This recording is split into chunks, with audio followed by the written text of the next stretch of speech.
Welcome, health warriors. Today, we're diving into something that could literally change the way you look at your plate.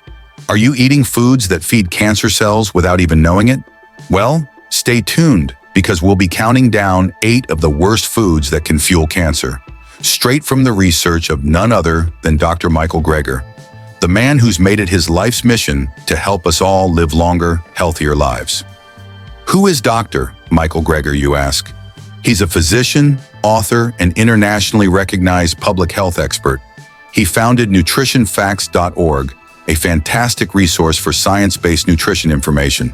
He's also written bestsellers like How Not to Die and How Not to Diet, where he digs deep into how what we eat can either promote longevity or push us toward disease, including cancer. Dr. Greger has spent decades researching the link between diet and chronic illnesses. And one of the most eye-opening areas he covers is how certain foods may feed cancer cells. So, let's dive into what Dr. Greger has revealed about the 8 worst foods that can fuel cancer growth. And most importantly, why you should stay far away from them. But don't worry, we'll also discuss how to enjoy these foods in moderation and protect your health. Number 1. Processed meats. Let's start with processed meats. Bacon, sausage, hot dogs, and deli meats. These are often staples in many diets, but Dr. Greger explains that processed meats are packed with nitrites and nitrosamines, which are carcinogenic compounds formed during the curing and smoking processes. Research shows a strong link between excessive consumption of processed meats and an increased risk of colorectal cancer. But here's the catch: it's all about quantity. Dr. Greger emphasizes that consuming more than 50 grams of processed meat daily, that's about 2 slices of bacon, can increase your risk of colon cancer by 18%. It doesn't mean that eating a hot dog at a barbecue will give you cancer, but making it a daily habit certainly ups the risk. Picture this: processed meats might be easy to grab, but they're also easy to overeat. When you're reaching for that third sausage, ask yourself, is it worth the risk? Number 2. Red meat. Let's talk about red meat. We're looking at beef, pork, and lamb. While it's a source of protein and nutrients, Dr. Greger's research suggests that too much red meat can raise your risk for cancer, particularly colon cancer. Why? Because of something called heme-iron. Heme-iron, found in red meat, can generate free radicals, tiny molecules that damage cells and DNA, promoting cancer. But again, it's about the amount. Dr. Greger suggests that eating red meat every day can significantly raise cancer risks, while occasional consumption is less of a concern. A serving size of 50 grams a day, roughly the size of a small hamburger, is where the risk starts to climb. Expanding insight: red meat isn't inherently evil, but too much of it can create a free radical frenzy in your body. It's like throwing gasoline on a fire. Those cancer cells could start multiplying faster than you'd like. Number 3. Dairy products. Dairy products like milk, cheese, and yogurt are often seen as part of a balanced diet. But Dr. Greger points out that high consumption of dairy can increase levels of a growth hormone called IGF-1, insulin-like growth factor 1. While IGF-1 is important for growth during childhood, in adults, it can fuel the growth of cancer cells, particularly in the prostate and breast. However, Dr. Greger notes that moderate dairy consumption is less of a concern. It's the high intake, think 3 or more servings a day, that raises red flags. So if you love your cheese, enjoy it, but don't overdo it.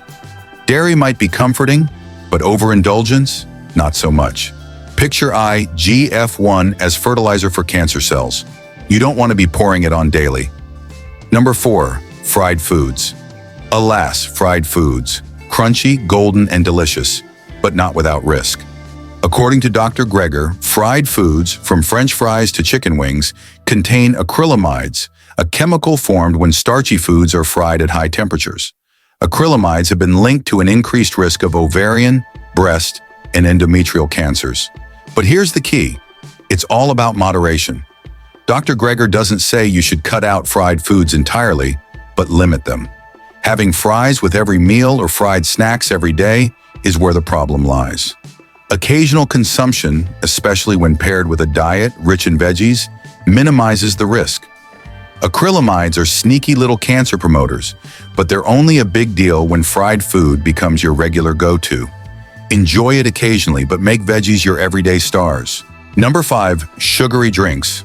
We all love a refreshing soda or juice now and then, but according to Dr. Greger, too much sugar can feed cancer cells. Cancer cells use glucose, sugar, as their primary fuel, and sugary drinks cause spikes in insulin, which can create an environment where cancer cells thrive. But here's the kicker. A soda here or there won't cause harm. It's the habitual consumption of sugary drinks, more than one sugary beverage per day, that can increase your cancer risk. Dr. Greger recommends sticking to water, tea, or unsweetened beverages as daily options and saving the sugary stuff for rare treats. Sugary drinks are like jet fuel for cancer cells. Make water your default and enjoy the soda as an occasional indulgence.